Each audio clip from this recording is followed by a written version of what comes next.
Está no ar mais um episódio do Juridicast, o seu podcast de marketing jurídico.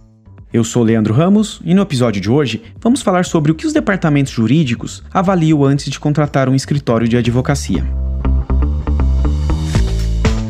Para debater esse tema com a gente, tenho o prazer de receber no Juridicast a Amira Chamas, que é uma executiva com larga experiência em departamentos jurídicos de grandes empresas e também já atuou em grandes bancas de advocacia.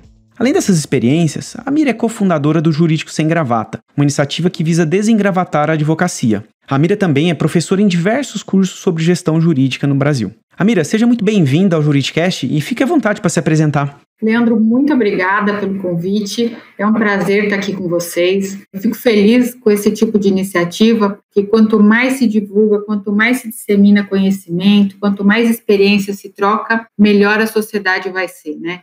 E a gente, mesmo com tantos advogados no Brasil, nunca é demais a gente compartilhar esse tipo de iniciativa. Então, me agrada muito esse projeto de vocês e eu fico muito honrada pelo convite. Muito obrigada. Eu que agradeço e o prazer é nosso tê-la aqui. E Amira, para a gente começar, você que é uma profissional com mais de 20 anos de experiência na área jurídica, tendo atuado aí em grandes empresas nacionais, internacionais, e também já viveu o outro lado, né? Já trabalhou em grandes escritórios. Do ponto de vista de uma executiva jurídica, qual que é a importância da parceria entre os departamentos jurídicos das empresas com os escritórios de advocacia? Bem, olha, Leandro, para ser bem honesto, o que eu sempre comento em todas as oportunidades que eu tenho é que eu sou escrava, né, dos escritórios de advocacia. E da mesma forma, eles são também muito parceiros comigo em todos os trabalhos que a gente tem realizado juntos. Qual que é o grande ponto aí de convergência desse relacionamento? Advogados de empresa, eles desenvolvem outras habilidades, né? Outras diferentes habilidades em relação às habilidades que os escritórios de advocacia têm mais afeição, como as áreas técnicas do direito. O advogado de empresa, ele precisa ter uma visão de negócio diferenciada. Eu não posso ter uma visão apenas do conceito legal, né? Eu estou dentro de uma organização, então dentro dessa organização eu preciso acompanhar tanto o negócio quanto o desenvolvimento desse negócio.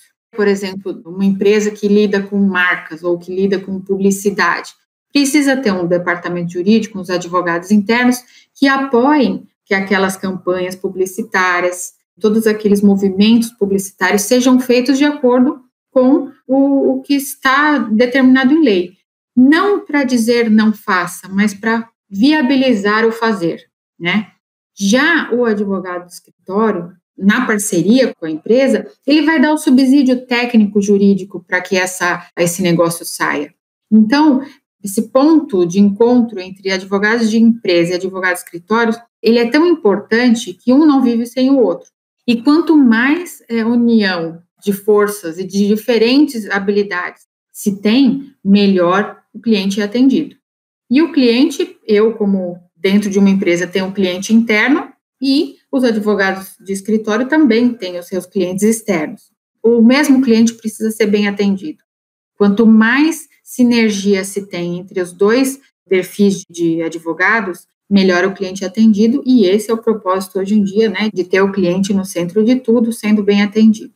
O cliente satisfeito, com um trabalho enriquecido, né, um trabalho com diferentes pontos de vista, ele tende a ser replicado muito mais vezes, e o advogado tende a ser convidado a participar de outros projetos e não ficando isolado, né, na sua caixinha de departamento jurídico fechadinho lá, sem estar no meio da operação. Então, a ideia é essa, unir força do advogado interno com o externo. As habilidades que são distintas precisam estar unidas para gerar o melhor resultado para o cliente, e assim o cliente se torna mais satisfeito. Perfeito, Amira. Baseado no que você respondeu, eu vejo uma dúvida muito comum entre os advogados dos escritórios que alguns departamentos jurídicos preferem internalizar os processos, enquanto que outros optam por passar essas demandas para os escritórios. Então a pergunta que eu tenho é, qual que é o fator determinante para essa tomada de decisão, internalizar ou não os processos? Olha, Leandro, o modelo, né, de departamento jurídico vem mudando e ele muda muito mesmo. Há 30 anos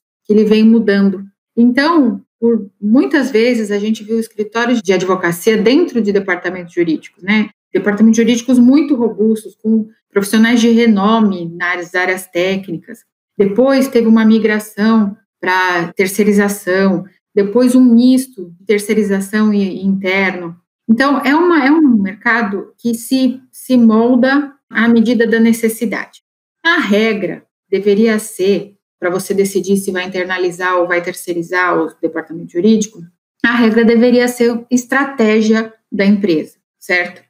Porém, muitas vezes o que a gente vê é que essas decisões são tomadas com base nos orçamentos das empresas. O que se discute nesses momentos é troca-se o valor de folha de pagamento por despesas de honorários.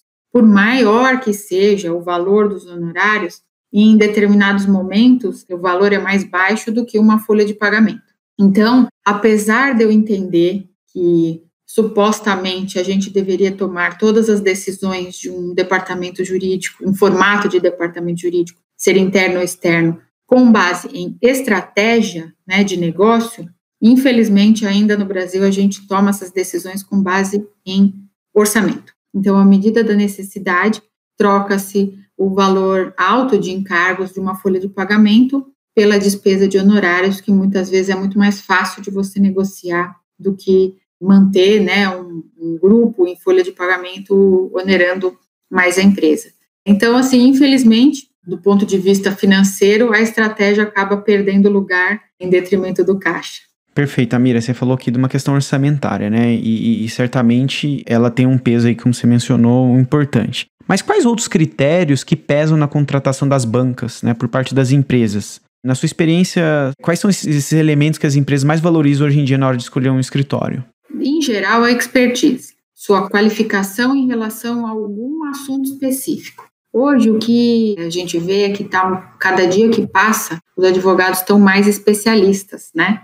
E você acaba contratando pela especialidade. A gente contrata o saber jurídico. Por isso, cada vez mais o mercado está setorizado. Então, você tem hoje, quando um escritório é muito grande, tem uma banca muito full service, que é grande, tem muitos advogados, você acaba tendo especialistas para cada assunto, né? Mesmo dentro de uma área do direito, por exemplo, a área tributária, você acaba tendo subdivisões. Então, dentro da área tributária, por exemplo, tem o advogado que é especialista em impostos diretos, impostos indiretos, tributação no meio digital. Dentro da área do consumidor, dentro varejo físico, varejo eletrônico. E você acaba tendo essas especialidades, o que é muito bom, né? Porque você tem mais opção, principalmente você tem um conhecimento mais fácil de ser absorvido, mas, por outro lado, te dá mais dificuldade de desenvolver um trabalho completo com um advogado só. Você precisa, geralmente, de vários advogados. Então, nesse momento que a gente tem essa multidisciplinariedade de especialistas, né, o que acaba fazendo valer o jogo é a expertise, não mais o dinheiro. Eventualmente, existem alguns tipos de serviços que você não precisa necessariamente do mega, hiper, ultra especialista. Você precisa de alguém que toque um determinado assunto que é trivial. Então, você vai atrás de uma banca que tenha um valor um pouco mais baixo do que uma outra banca que seja extremamente especialista. Então, o grande pulo do gato aí é contratar a especialidade e contratar o saber jurídico. Porque dificilmente hoje a gente encontra um profissional na advocacia que responda por diversas áreas do direito, principalmente em escritórios maiores, bancas assim que tenham um grande número de advogados. Em geral, quando você vai discutir um assunto, sentam pelo menos uns 5 ou 6 advogados na mesa, cada um dentro da sua área de especialidade, para responder uma questão da empresa. Isso aí é complicado porque dificulta a contratação, quanto mais advogados, mais caro, e empresas hoje em dia estão tendo muita dificuldade para contratação, então esse tipo de coisa dificulta. Por outro lado, traz benefícios, porque as pessoas são extremamente especializadas e tem a resposta bem mais fácil, muito mais digerida do que em outros tempos. Então, eu acho que essa expertise, ela tem 2 aspectos, coisas muito boas, e a dificuldade de você ter que ter muitas pessoas numa mesa de negociação ou de pesquisa para tratar um determinado assunto. E Amira, como é que você acredita que as empresas avaliam essa questão da expertise atualmente, né? Sobretudo levando em consideração que os escritórios e advogados, eles entenderam que muitas vezes o caminho é se especializar cada vez mais, né? E eles acabam comunicando essa especialização através por exemplo, do marketing jurídico, né? Então a gente nota aí, né, a essência do marketing jurídico é o marketing de conteúdo. É onde que o escritório, o advogado, ele mostra o saber dele. E aí como é que os escritórios, então, tomam essa decisão, né, de escolher expertise frente à inúmera quantidade de conteúdos que tem hoje dos escritórios, dos advogados, mostrando que eles dominam um determinado assunto em profundidade? Com essa avalanche de informação que a gente tem recebido, né, nos últimos meses, especialmente em 2020, por conta da pandemia e do isolamento, ficou fácil você consumir conteúdo. O problema é que a gente tem visto muita fumaça, Leandro, muita fumaça. E isso é muito perigoso, porque a gente precisa saber distinguir fumaça de fogo. E o que eu tenho percebido, eu não, né, nós, vários profissionais, e principalmente do departamento jurídico, é que esse excesso de advogados no mercado, excesso de profissionais e bons profissionais tem canibalizado um pouco a nossa profissão. O jurídico em números, se a gente for dar uma pequena passagem, assim, pelos números que a gente tem, são geradas cerca de 340 mil vagas de direito por ano, nas 1.757 faculdades que a gente tem hoje no país. A gente tem mais faculdades de direito no país do que em todo o resto do mundo, que é cerca de 1.100 faculdades no resto do mundo. Então, esse excesso de profissionais gera esse excesso de conteúdo, né, que tem sido despejado nas mídias sociais, nos meios de comunicação, e aí, para nós, consumidores desses conteúdos, resta separar o joio do trigo. O que é muito difícil, porque a gente vê que tem muitos advogados que investem em marketing de forma pesada, mas sem ter exatamente esse conteúdo, esse saber jurídico que a gente tanto precisa. E aí que vem o problema. Porque um advogado que vende a fumacinha empacotada, né, você coloca num potinho e vende a fumacinha, ela não se sustenta por muito tempo. E aí, se você não tem esse seu saber jurídico consolidado, essa fumaça, ela esvazia do potinho rapidamente, né, ela volatiliza muito fácil.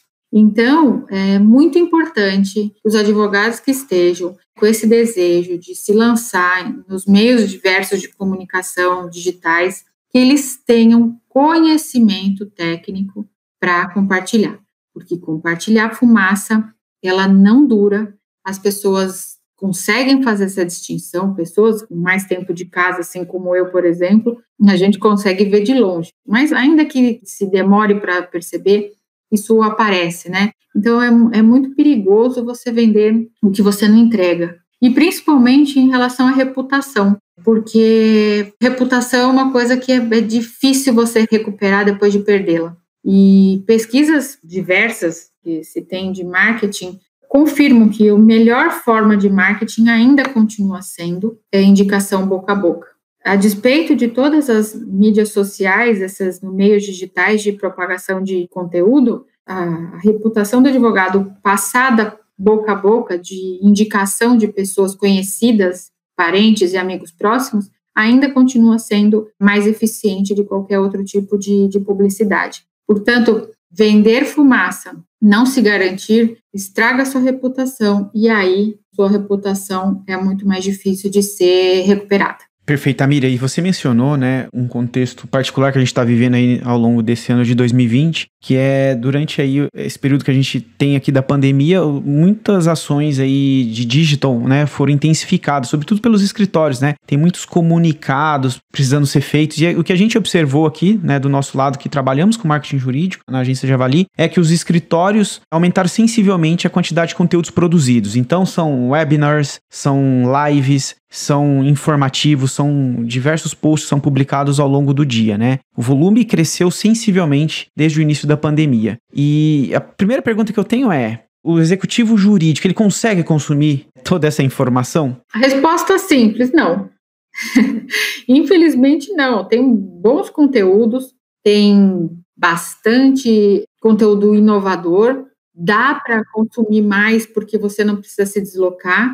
Então, você consegue, de qualquer lugar que você esteja, você consegue consumir esse tipo de conteúdo, mas tem excesso. Que não acho ruim, porque eu acho que 1.300.000 advogados no Brasil tem espaço para todo mundo vender o seu conteúdo de forma suave e tranquila. Tem, além dos advogados, né, propriamente dito, tem os interessados nas áreas jurídicas, pessoas de outras matérias que têm interesse no mercado jurídico que também gostam de consumir esse tipo de coisa. E todo o mercado no entorno do advogado, né? Todas as law techs, legal techs, as próprias empresas de marketing digital, que tem bastante empresa de marketing digital também atendendo o mercado jurídico, e que eu acho que isso democratiza muito, tanto o conhecimento, que é o que eu comentei lá no começo dessa nossa conversa, democratiza o conhecimento e, principalmente, dissemina boas práticas, dissemina conteúdos relevantes, moderniza. Da mesma forma que a gente, lá no Jurídico Sem Gravata, a gente quer disseminar esse conhecimento, compartilhar esse conhecimento, porque a gente acredita que um mundo com uma mente mais moderna, um advogado com menos burocracia, ele tem uma atividade, uma aceitação melhor no mercado, né? Ele tem uma penetração diferente, ele pode assumir outras responsabilidades, outros cargos. Por meio desses webinars, dessas lives, a gente consegue levar um pouco mais de conhecimento para todo esse público. E isso facilita a vida de todo mundo, né? Nesse sentido, tem alguma ação que você acha que tem ganhado notoriedade, que chama mais a atenção dos executivos jurídicos? Sem dúvida nenhuma, a área de tecnologia, né, ligada ao direito, é a bola da vez. Né? Já tivemos outros temas passados, mas hoje a bola da vez realmente é tecnologia. Porém, gosto sempre de repetir isso em todas as vezes que me perguntam, porque eu acho que é relevante. Se antecipe à dúvida do seu cliente. Qual que é o grande pulo do gato aí? O escritório que gostaria, né, de chamar a atenção de uma empresa específica, de um cliente específico, ele precisa entender aquele mercado daquele cliente. Ele não pode entregar um e-mail marketing padrão de prateleira. Você pega um e-mail que é para 4.000 pessoas e manda para um cliente que você tem interesse. Personaliza o atendimento daquele cliente, daquele prospect que você tiver, porque é nele que você quer chegar. Então, entenda qual é a necessidade daquele mercado, ofereça um serviço para ele, tente transformar a sua prestação de serviço em uma prestação de serviço muito individualizada, para que aquele cliente se sinta atendido de forma integral, né? Não seja mais um e-mail dentro dos 100 e-mails que aquele advogado de empresa recebe dentro do mesmo dia, né? Então, tente chegar no seu cliente antecipando as dúvidas dele. Eventualmente, tem um exemplo que me aconteceu e eu sempre falo que é impossível você, quando você trabalha dentro de uma empresa, conhecer a legislação de 5.500 municípios. Mas, eventualmente, você tem um advogado que fica sabendo que você tem uma unidade fabril em determinado município e que mudou a legislação daquele município. O que ele faz? Ele fala, poxa, Amira, eu sei que você tem, na sua empresa, você tem uma unidade fabril no município X. Eu vi que lá aconteceu um problema Y, uma legislação.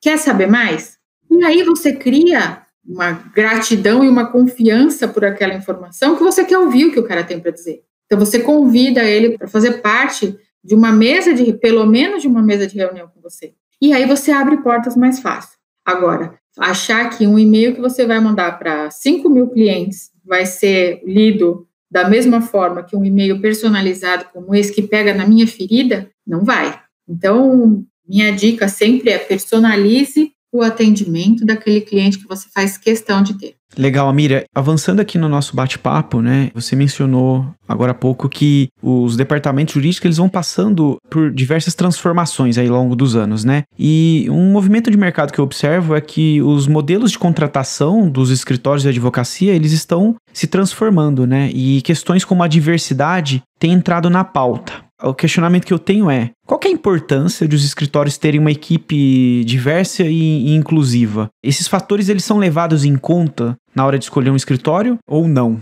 Olha, não deveríamos, né, pensar nisso. Infelizmente, pensamos, né? Infelizmente, temos que falar sobre isso. Porque o ideal era que todos tivessem as mesmas oportunidades. Eu não gosto muito de falar em diversidade, porque fica associado apenas a um segmento. Eu acho que a palavra correta é inclusão.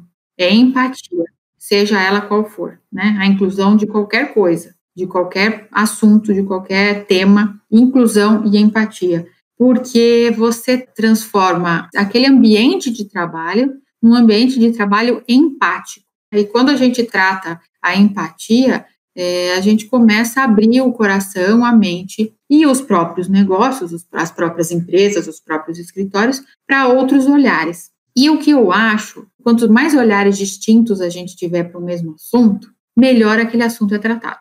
Vai me dizer que eu, que tenho uma origem libanesa, vou ter o mesmo olhar de uma pessoa que tem origem oriental, japonesa? Não tem. Então, quanto mais diverso os olhares para um mesmo assunto, mais rica fica a discussão. Então, quando as empresas questionam os escritórios sobre a diversidade de pessoas nos times, né, quaisquer que sejam elas, volto a insistir, a inclusão e a empatia fazem muita diferença no resultado final de um trabalho e trazem também uma pluralidade de entendimentos que a gente não teria com um time homogêneo, com um time em que todos são iguais, em que todos respondem de forma como se fossem robozinhos. Então, a gente tem um maior alcance daquele assunto quando a gente tem um time diverso, um time com pessoas com olhares diferentes, né? E atendendo clientes distintos também, porque os clientes não são iguais. Ninguém tem só cliente alemão,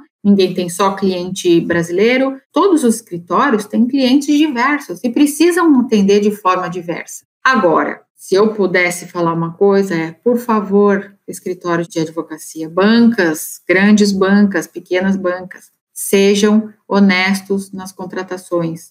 Façam com boa intenção, não exatamente porque é marketing para vocês. A hora que esses escritórios, as bancas de advocacia entenderem os ganhos que eles vão ter, tanto com seus clientes, quanto em produtividade, né, distinção de olhar, com esses olhares diversos, eles não vão parar mais de contratar pessoas com multivisão. Então, o importante é faça a contratação legitimamente, né, com um olhar empático, não porque está na moda, não porque é marketing. Tem bons exemplos de escritórios grandes, bons exemplos, que eu não vou fazer propaganda aqui, mas eles sabem quem são, que têm a bandeira da inclusão de uma forma muito concisa, assim, muito séria, né? Mas também já vi aventureiro levantando esse tipo de bandeira apenas para vender trabalho e vender marketing. Sejam honestos, porque também, da mesma forma que se vende fumaça como conteúdo, as pessoas detectam quando você está vendendo um ambiente diverso, um ambiente inclusivo de forma marqueteira só.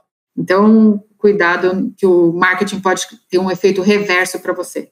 Excelente, Amira. O nosso episódio vai chegando ao final e eu gostaria de agradecer muito a sua participação aqui no Juridicast. Eu tenho certeza que toda a sua experiência em grandes departamentos jurídicos trouxe insights poderosos para o nosso ouvinte. E já deixo meu convite para você voltar novamente aqui ao Juridicast. Olha, Leandro, você me convide quanto quiser, porque para mim é um prazer compartilhar o pouco que eu sei, o pouco que eu tenho de experiência no ambiente jurídico, com quem às vezes está começando, ou às vezes quem tem a mesma dor e acha que está sozinha.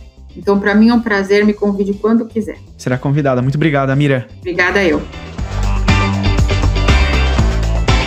Gostou desse podcast? Então acompanhe o Juridicast, um podcast da Agência Javali, líder em marketing jurídico no Brasil.